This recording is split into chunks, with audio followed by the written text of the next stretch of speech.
कहाँ उड़ा दी है? वहाँ चक्कर मार रहा है, पूरा जवार भोगड़ी जाग रहा, तुम कितने बड़े अंग्रेज बे?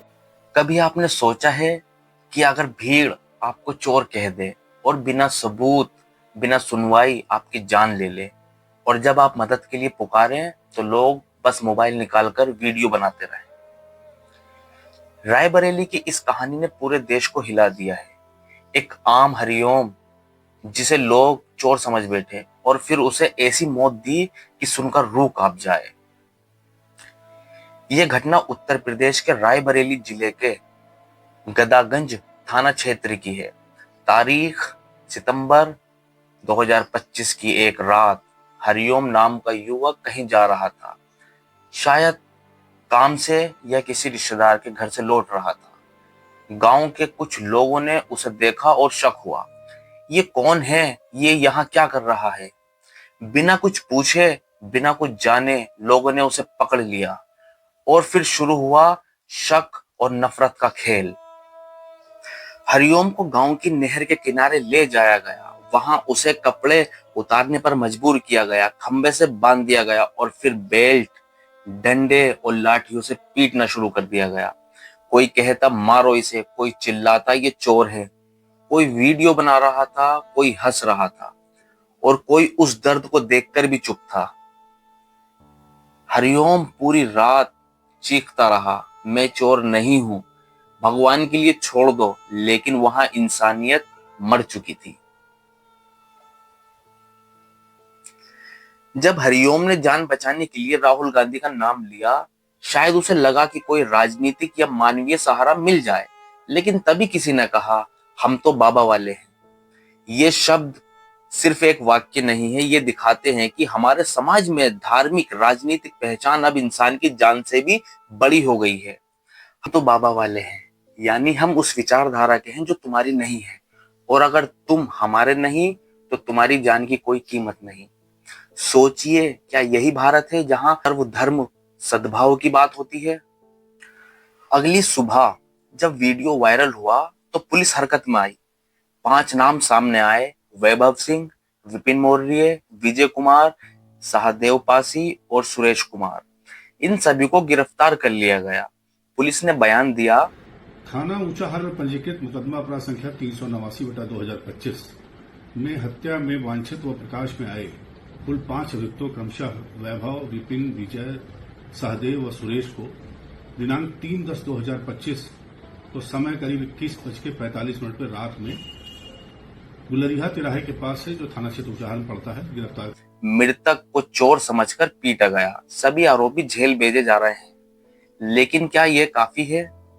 क्या हर बार गिरफ्तारी के बाद इंसाफ मिल जाता है? पिछले 10 साल में भारत में 60 से ज्यादा मॉब लिंचिंग केस दर्ज हुए हैं, लेकिन कितनों को सजा मिली, शायद गिनती नहीं। जैसे ही वीडियो सोशल मीडिया पे वायरल हुआ, पूरा सोशल मीडिया 2 हिस्सों में बंट गया। एक तरफ लोग कह रहे थे ये कानून अपने हाथ में लेने वाली बात है, ऐसे लोगों को सजा मिलनी चाहिए, और दूसरी तरफ कुछ लोग बोले गलती हो गई, वो चोर ही होगा। यानी बिना सच्चाई जाने हर कोई अपने अपने राजनीतिक चश्मे से इस घटना को देख रहा था।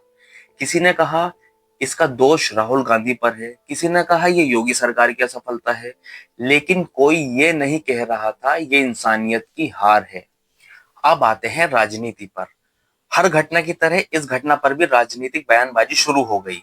विपक्ष ने कहा ये योगी राज में कानून व्यवस्था की विफलता है। सत्ताधारी पक्ष ने कहा यह घटना दुखद है, लेकिन इसे राजनीति से मत जोड़िए। सवाल यह है, जब तक हर अपराध को राजनीति से जोड़ा जाएगा तब तक अपराधी को फायदा ही मिलेगा, क्योंकि ध्यान इंसाफ से हटकर कौन किस पार्टी का है इस पर चला जाता है। मीडिया चैनलों ने भी इस खबर को पहले पेज पर नहीं दिखाया, क्योंकि आज टीआरपी आती है भारत पाकिस्तान, हिंदू मुस्लिम, मंदिर मस्जिद वाली खबरों में। एक निर्दोष की मौत अब क्लिक बैट बन गई है। कहीं ये खबर बस कुछ घंटों की चर्चा बनकर रह गई और अगले दिन नई सनसनीखेज खबर आ गई। लेकिन क्या हम भूल जाएंगे हरिओम को ऐसे ही? सबसे बड़ा अपराध किसने किया? वो भीड़ जिसने पीटा, या वो लोग जिन्होंने देखा और चुप रहे? शायद चुप रहने वाले ज्यादा गुनहगार हैं, क्योंकि जब कोई गलत करता है और समाज खामोश रहता है तब वो अपराध को मंजूरी देता है।